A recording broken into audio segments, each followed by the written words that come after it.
Welcome back to the rest of the story. I'm sure some of you are thinking,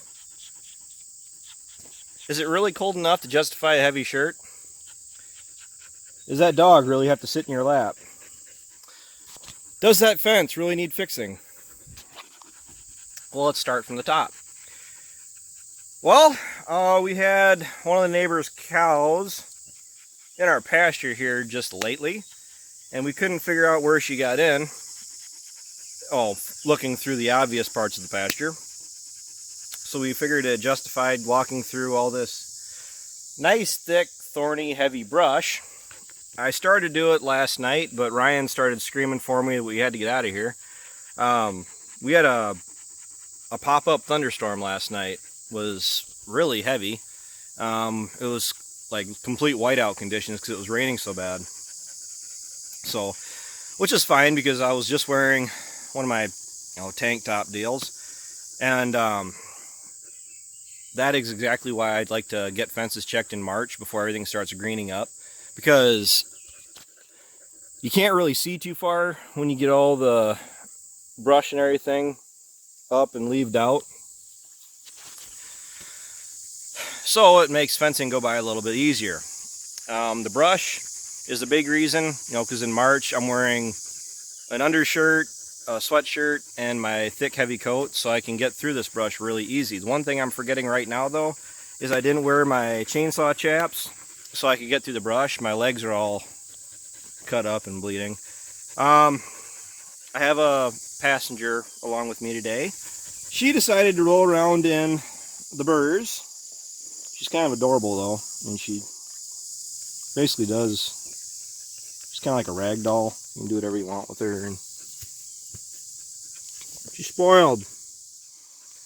But now she's got some in her tail yet. I'm sitting here digging them out because I don't want her being covered in burrs, because then her hair would get all gross, and we like to spoil the puppies around here.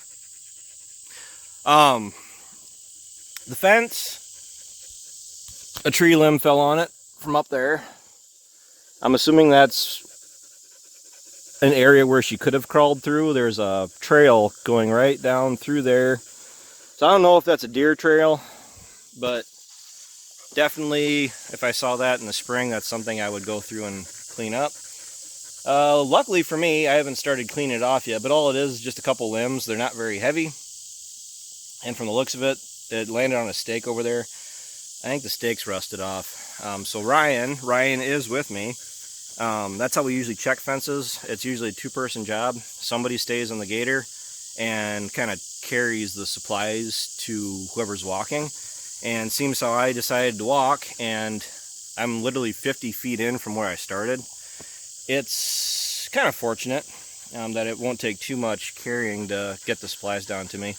All I'm going to do, I just got to throw the sticks off, and I'm going to pull the fence back up straight. Probably put 2 stakes in there and then clamp them up, and that'll fix that problem.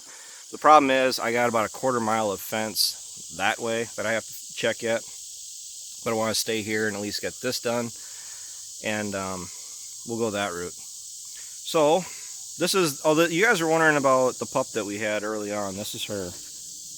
So yeah, she's not an internet star yet, but spoiled. She's Ryan's favorite. At least I think she's Ryan's favorite. She's the one that, well, she actually wanted to stay with me, so I think we're starting to figure out who's the favorite around here. So I'm just chilling out, sitting on a cow trail. Hope I didn't sit in cow manure, but I'm gonna be doing this for a little while yet. It shouldn't be too bad. Typically what destroys fences are deer, the random falling tree or limb, and snow. Snow is actually pretty big. The years where we have drifts and drifts and drifts of snow that they get caught in the fence lines, then when it starts to melt, it actually turns to ice. Snow gets hard, and then it sits on top of the fence, and what it does is that as it melts, it actually yanks the fence down.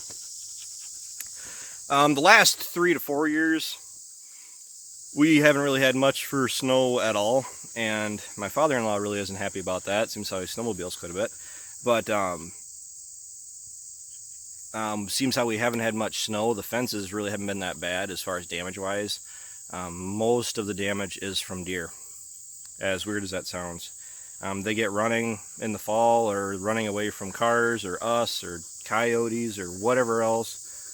They don't exactly always clear the fences. Sometimes they don't even try and they just kind of bounce off of them. Makes a nasty mess for us, and we have to clean it up. Every once in a great while, they hit them in the fall, and when we go to check fences, they're still hanging there in March, or what's left of them. Oh well, as is life. So, actually, I'm going to have to open up a couple of these buttons in the shirt. I'm getting hot.